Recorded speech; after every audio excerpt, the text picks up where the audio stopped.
Before I start talking about particular scenes in the play, I think it would be a good idea to give you a summary of the major events that occur over the course of the 5 acts of the play.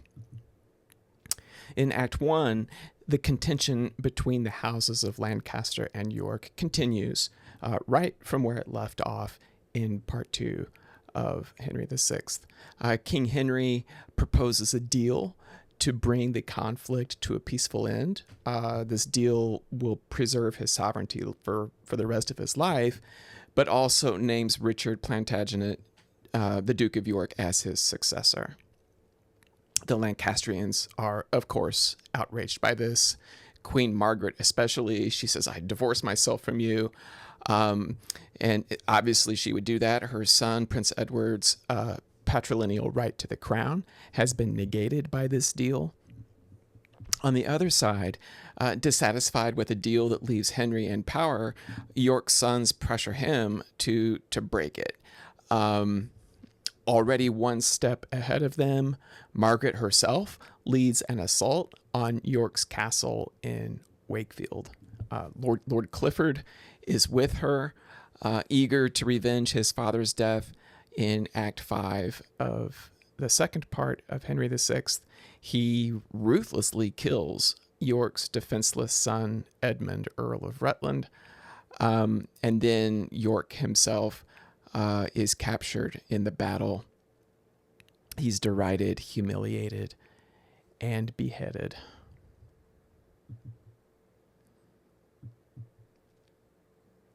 Another setback occurs at the beginning of Act 2. The Earl of Warwick reports his defeat at the Second Battle of St. Albans.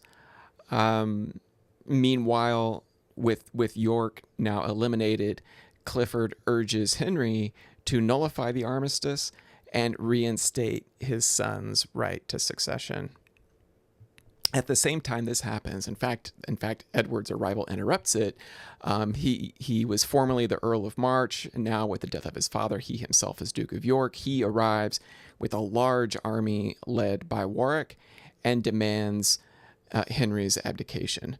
And this leads to the Battle of Towton, a particularly bloody, a long, bloody battle. During the fighting, the younger Richard faces off with Clifford, who is gravely wounded and later beheaded, and the Lancastrians are defeated. This is their first defeat in the play, and the royal family flees to Scotland. Edward goes to London. He's crowned King Edward IV, and Warwick departs for France to broker an alliance secured by the king's marriage to King Louis's sister-in-law, the Duchess of Milan. And Richard receives the title Duke of Gloucester, which is ominous since we know the fate of the previous Gloucester, although the two are nothing alike. In the third act, Margaret and Prince Edward have also gone to France, hoping to assemble a coalition to challenge the Yorkists. Henry, the deposed king, remains behind in Scotland and is apprehended by gamekeepers who turn him over to Edward. Meanwhile, Lady Grey, Elizabeth Woodville, whose husband died in the second battle of St. Albans, he fought for the Lancastrians. She goes to the king, King Edward, and petitions him for the restitution of her husband's property. He sees this as an opportunity to come on to her. She rebuffs Edward's sexual advances until finally he proposes marriage. It's very impulsive, which apparently was actually an aspect of his personality in real life. Richard, meanwhile, Edward's younger brother Richard, expresses his dissatisfaction with personal and state affairs and reveals his ambition to become king by any means necessary.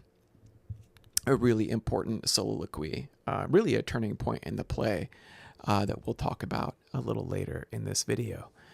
In France, Margaret appeals to Louis for military support to restore Henry to the throne. Warwick interrupts She did not want to see Warwick. In fact, she was hoping to get this deal done before Warwick could arrive. But he comes in and he requests the hand of the Duchess on Edward's behalf. Lewis prefers Warwick's offer, but then messages arrive announcing that Edward has married Lady Grey. This is really humiliating for Warwick. He feels betrayed, and so he defects and joins Margaret in petitioning Lewis for assistance to overthrow Edward. To prove his allegiance to the House of Lancaster, remember he's been with the Yorkists the whole time. Warwick promises his daughter Anne to Margaret and Henry's son, Prince Edward. That actually doesn't work out, and Anne winds up being married to Richard III later. In Act 4, Richard and his brother George, Duke of Clarence, criticize their brother's marriage to Lady Grey as strategically inept, which certainly it is, and complain that they have not been treated equitably as Edward goes about arranging marriages to secure his hold on power. Insulted by this, George defects to the Lancastrian faction, joined by the Duke of Somerset. In exchange for his support, Warwick offers George the hand of his oldest daughter, Isabel. Together, Warwick and George ambush and capture Edward. Queen Elizabeth, Edward's wife, now pregnant with their first child, receives the news and goes into hiding. Richard and Lord Hastings manage to rescue Edward, however, and abscond to Burgundy. While this is going on, Henry is released from the Tower and restored to the throne, although it will be brief. He sees the infant Henry Tudor, the son of Margaret Beaufort. I think that I'm pretty sure it's Somerset that's holding Henry Tudor. I might be wrong about that. And he correctly predicts that one day Henry Tudor will reunite the kingdom. And that will, in fact, happen at the end of Shakespeare's play Richard III. Edward later returns to York. He since his escape, he's been hiding in Flanders, and is persuaded by his aggrieved supporters to resume the war and reclaim the throne, which he does, and he captures Henry and returns him to the Tower, and then departs for Coventry to battle Warwick. Which brings us to a series of climactic battles in Act 5. George betrays Warwick and rejoins the Yorkists. Warwick is defeated and killed in the Battle of Barnet. Margaret, meanwhile, arrives from France with reinforcements. Too late for Warwick, but they assemble in the town of Tewkesbury, and Edward defeats them there. A very decisive defeat for the Lancastrians. Margaret is captured. Her son, Prince Edward, brutally murdered. Afterward, Richard goes to London to assassinate Henry. And with Prince Edward and Henry now both dead, the infant Henry Tudor is the next Lancastrian in line to the throne. In London, in the very closing scene of the play, Edward, now once again king, is reunited with his wife Elizabeth and their infant son, also named Edward, and together they celebrate York supremacy, unaware that brother Richard has plans of his own, which we'll see enacted in the play King Richard III. So here is a map of, it shows the major battles of the Wars of the Roses. Gosh, right in the middle there is Bosworth. That will be the last battle in 1485. But the 5 battles mentioned in this play, the first 2 are Lancastrian victories. The Battle of Wakefield, which occurs in Act 1, Scene 4 of the play. This is where Richard Plantagenet, Duke of York, is captured and killed in an awful scene that we'll talk about soon. There's the site today that is one of the few remaining walls of Sandal Castle, which is besieged in the Battle of Wakefield. The next battle that is mentioned actually is not performed on stage. This is the Second Battle of St. Albans in 1461. This is described by Warwick in Act 2, Scene 1. St. Albans is down south, closer to London. And then the next three battles are all Yorkist victories. And the first of them is the Battle of Towton in 1461, Act 2, Scene 3. This is Edward comes back, and this is the battle in which Clifford is killed. There's the battlefield site today. There's a memorial there. It looks very desolate. So I imagine it looking similar even back then. The next battle is the Battle of Barnet, and that doesn't occur until Act 5, and it's a little south of St. Albans, just north of London, and that's the battle where Warwick is beaten and killed, which leads us then to the final battle in the play, the climactic battle, the Battle of Tewkesbury, in Scene 4, which is over here to the west, and there's the infamous Bloody Meadow where the retreating Lancastrians were attacked and slaughtered. So there are four of these battles are actually performed on stage. This play, Henry VI Part 3, has more on-stage battles than any other play in the Shakespearean canon. It's very easy, I think, for readers to overlook these battles because they are indicated by stage directions, just very short stage directions. Very easy to glance over those, but you gotta remember that in performance, these would have been on stage. They would have been elaborate, very well choreographed spectacles that must have attracted audience and accounted for the popularity of the play and other plays like it. I imagine with so many battles performed on stage in this play that there must have been some attempt to make them, to give them some variety. Maybe the battles became more impressive as the play went on. I'm just speculating, but 4 on-stage battles is quite a lot.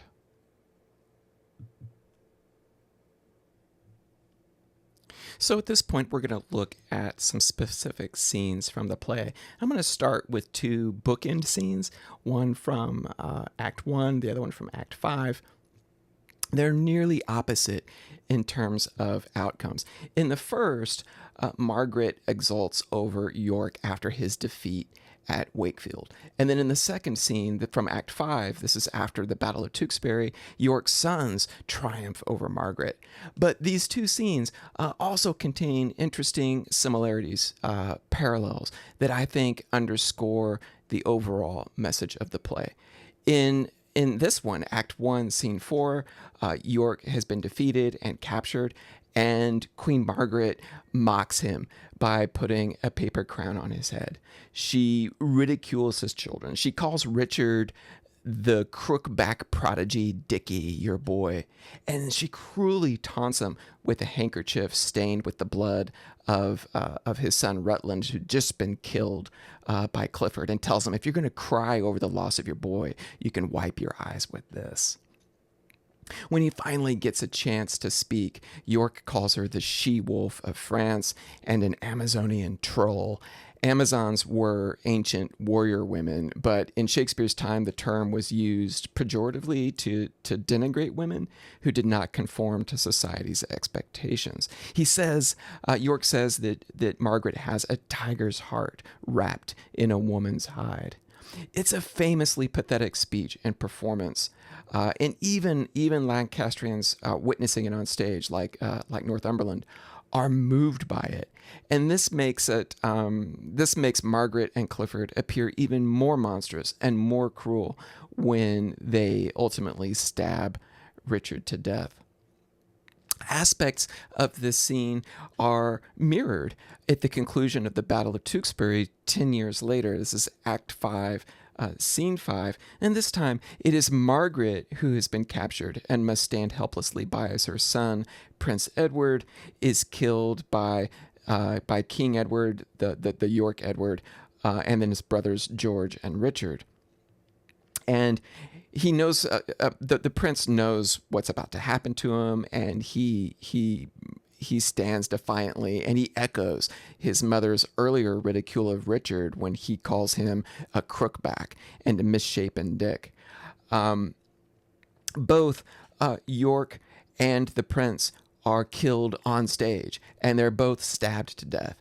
And like York's stabbing in Act 1, the prince's death is particularly pitiless and savage. One of the interesting minor problems of the play is the distinction between execution, that is, ritualized state violence, and on the one hand, and on the other hand, personal revenge. In the play, these two blend together. So after they kill the prince, Margaret's helplessness and grief echoes that of York in Act 1. "Oh, Ned, sweet Ned," she says, "speak to thy mother, boy." And she looks at the men and she says, "Men ne'er spend their fury on a child." And this ironically echoes York's earlier statement to her in Act 1 when he says, "How couldst thou drain the lifeblood of the child and yet be seen to bear a woman's face?" On the one hand, it might seem that Margaret gets what she deserves here, but in the world of the play, there is no dispassionate justice, only cycles of retributive violence driven by factional pride and self-centered ambition. It is hard for the audience to see Edward, George, and the opportunistic, bloodthirsty Richard as heroes in this scene. And Margaret's appeals, whatever we might think of her at this point, her appeals elicit the audience's pity. So the scene reinforces the overarching message of the play that political instability, the lust for power, and civil war do not lead to noble acts of heroism, but instead carnage. They rend the entire fabric of society. The next few scenes relate to King Henry. The first one here, Act 2, Scene 2, Margaret and Clifford have just killed the Duke of York and chopped his head off, and they've placed it above the gates to the city of York, and they show it to King Henry, and he doesn't respond the way they expect. He's appalled by it. I think he even apologizes to the Duke of York, and of course this is incredibly frustrating to Margaret and Clifford. And Clifford admonishes King Henry to restore, now that York is dead, he should restore Prince Edward to his rightful place in the royal succession. And Henry's response is really interesting. He says that he would rather leave the example of virtuous deeds to his son than power and wealth, which Henry says brings 1,000-fold more cares to keep than in possession any jot of pleasure. And this is a sentiment that Henry repeats several times throughout the play, perhaps nowhere more memorably than in his soliloquy in Act 2, Scene 5, during the Battle of Toten. He's been told not to join in the battle, that he's bad for morale, so he wanders off, and he's on the periphery of the battle lines, and he has this beautiful soliloquy where he imagines a quieter life, a simpler life, a life free from the trammels of power and wealth. He says at one point, "What is this world but grief and woe? O God, methinks it were a happy life to be no better than a homely swain." A little later in the soliloquy, he imagines, he compares his life to the life of a shepherd. And he says, "The shepherd's homely curds, his cold, thin drink out of his leather bottle, his wonted sleep under a fresh tree shade, is far beyond a prince's delicates, his viands sparkling in a golden cup, his body couched in a curious bed, when care, mistrust, and treason waits on him." The extraordinarily pathetic scene that immediately follows the soliloquy, which you could see pictured here in a painting from Boydell's Shakespeare gallery. It shows a father who has unknowingly killed his son on the left side, and then on the right, a son who has done the same to his father. They are they're searching the bodies for gold coins or valuables, and then they discover that they've killed a family member. And this scene is a study in how war destroys even the most foundational components of civil society, the family. Henry calls the scene a piteous spectacle, and it's a little contrived, perhaps, for a modern audience, a little overwrought, a little hokey and melodramatic, maybe, but it reflects the strong anti-war stance of the play. This is a pretty dark, a pretty pessimistic play, I would say. And there's one moment where the audience is offered a little hope, and this is in Act 4, Scene 6. It's just a very fleeting scene. Henry sees the infant son of Margaret Beaufort and Edmund Tudor, and Henry Tudor will, of course, become the future king, King Henry VII. And in this scene, Henry VI, who at this point is a sort of a ascetic, a kind of prophet figure, he prophesies that one day this child will reunite the Plantagenet line. And of course, Shakespeare's audience already knows the truth of this because they're living in it. They are their queen is a Tudor. So just an interesting moment in the middle of the play. A little hopeful note. This scene, Act 5, Scene 2, this is not Henry's speech, but I think it's an important one. It's Warwick speaking here. Warwick throughout the play is such a powerful figure. At one point, he's called the proud setter up and puller down of kings. But here in Scene 2, he's been defeated at the Battle of Barnet, and he's dying. And in his dying speech, he reinforces Henry's perspective on the vanity of wealth and power, which I think is significant. He says, "What is pomp, rule, reign, but earth and dust? And live we how we can, yet die we must." Shakespeare has a penchant for closing out significant speeches in this play with couplets like this.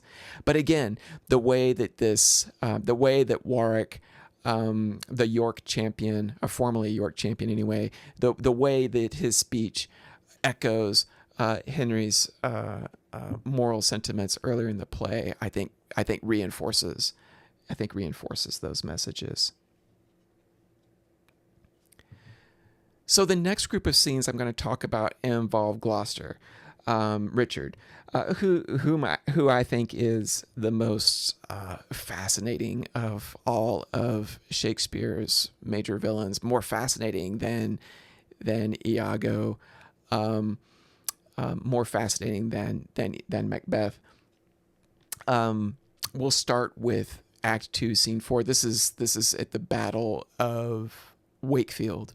and it's a confrontation that's been kind of built up in the earlier scenes in the play. This confrontation between Richard and Clifford at the Battle of Toten, and I'm pointing this scene out. It's a very short scene, but I think it compares really nicely to the scene between their fathers at the Battle of St. Albans in Act 5 of Henry VI, Part 2.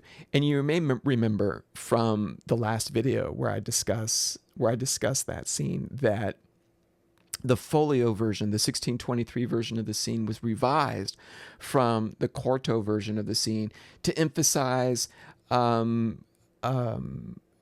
York and Clifford's chivalric code of honor, their idealism, and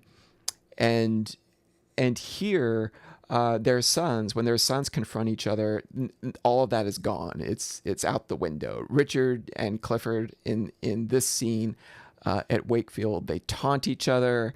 It's very clear that they are motivated by pure revenge rather than some higher cause or political loyalty. And it just shows how far the world has sunk during the Civil Wars, the Wars of the Roses. This scene, Act 3, Scene 2, this is the high point of the play, in my opinion. This is Richard's soliloquy in Act 3, Scene 2. It's the longest soliloquy in the Shakespeare canon. It's 71 lines, and it contains some of the finest poetry in the play, in my opinion. So Richard talks about his deformity here and the effect it has had on his life. We've already seen in earlier scenes how other characters, especially his political enemies, taunt him with his disfigurement, and he talks about how he has no social life, certainly no romantic life. He says, "Love forswore me in my mother's womb." So with no hope for love or family, he sets his sights on the acquisition of power. Just one particularly fine moment in the speech, he says, "I'll make my heaven to dream upon the crown, and whiles I live, to account this world but hell, until my misshaped trunk that bears this head be round impaled with a glorious crown." So, like I said, this speech marks a real turning point in the play. Richard emerges here as an incredibly sinister figure, evil. He even compares himself at the end in Act 5, the last scene. He compares himself to Judas, but the ultimate villain, right? But he also draws the audience's attention and interest. He seems to loom larger than everyone else, than all the other characters in the play. And I think one reason for that is because his suffering is so private and we get to see it. Shakespeare grants us access to his interiority, which is something we don't experience quite as much with the other characters, with the exception of Henry. And this makes Richard incredibly captivating, incredibly compelling, as frightening as he is. So, having mentioned Henry, perhaps it seems inevitable that these two characters come together at the climax of the play, Act 5, Scene 6. Richard goes to the Tower of London to murder Henry. And when they see each other, Henry knows exactly why Richard's there, and they start off. They fire these verbal barbs back and forth at each other. This is akin to what in classical drama is called an agon. This kind of rhetorical exchange. They take up each other's metaphors and literary allusions, birds, the myth of Daedalus and Icarus, and they redirect those metaphors and allusions in witty ways to make pointed attacks on each other. And during this verbal match, Henry once again he takes up the problem of the blurring together of public state-sanctioned violence and personal blood vendettas. Just really fascinating to me. And in another prophetic moment, right before Henry's killed, he predicts that Richard will cause a great deal of human suffering. He says, "Teeth hadst thou in thy head when thou wast born, to signify thou camest to bite the world." Richard does not deny that.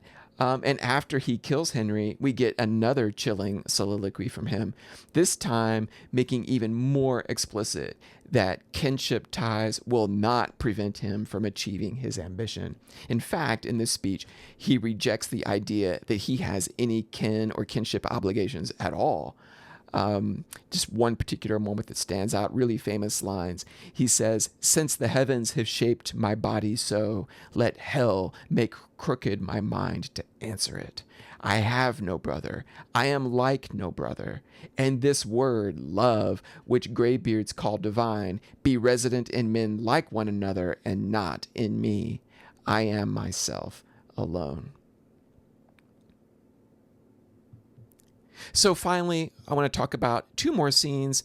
Talk about women in the play, two women in the play. So this is a play sort of largely centered in the masculine domain of state politics and warfare, but Queen Margaret and Lady Grey, Queen Elizabeth, the wives of Henry and Edward, respectively, they really stand out.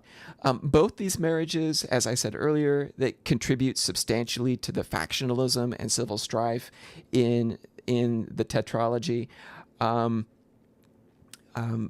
And they're both examples of how important marriage was, how marriage was a critical component of political life in the early modern period, despite the limited agency of women. And this comes out in Shakespeare's history plays.